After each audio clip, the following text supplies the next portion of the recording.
For our first devotional thought today, I'd like us to return to Genesis chapter 6 and begin to understand that God, in his favor, will deliver us from judgment, but it requires obedience. Now, before we get into that, I want you to remember with Lot. Lot, because he was a righteous man, because God had favor on him, because Abraham prayed for him, God delivered Lot from the judgment in Sodom and Gomorrah. But Lot had to leave Sodom and Gomorrah. Now we find the same principle here in Genesis chapter 6, beginning with verse 8. But Noah found favor with the Lord.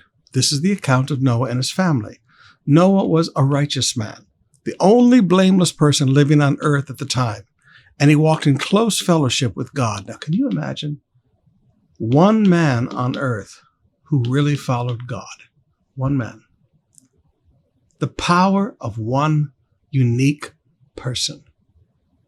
Now that in itself is an amazing concept. And he walked in close fellowship with God. No matter all the sin that was going on around him, he walked in close fellowship with God.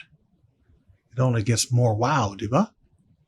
Noah was the father of 3 sons, Shem, Ham, and Japheth. Now God saw that the earth had become corrupt and was filled with violence. God observed all this corruption in the world, for everyone on earth was corrupt. And God said to Noah, I have decided to destroy all living creatures, for they have filled the earth with violence. Yes, I will wipe them all out along with all the earth.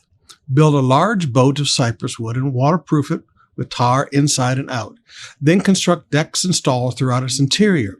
Make the boat 450 feet long, 75 feet wide, and 45 feet high.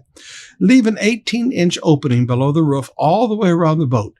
Put the door on the side and build 3 decks inside the boat, lower, middle, and upper. Now God had favor on Noah, and he said, Noah, this is how you are going to escape judgment. I'm about to bring judgment on this whole world. I'm going to wipe out every living creature on this earth. And this is what you need to do to be spared from being a part of that judgment. Because remember, the rain falls on the just and on the unjust. You're going to have to build a boat. Now, nobody had ever built a boat before. There were no boats. And he's building a monstrous boat. Now, look at verse 22. So Noah did everything exactly as God commanded him.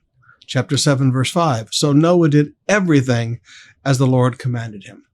And because of that, Noah was spared all of that punishment.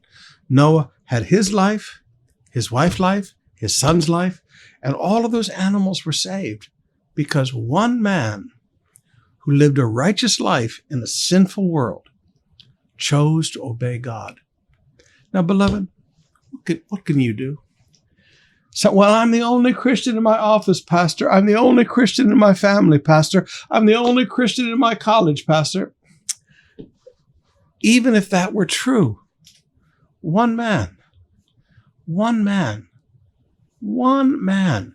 brought blessing to so many and saw the covenant of the rainbow, all because he chose to obey God. What could you accomplish for the kingdom if you would just do what God asked you to do?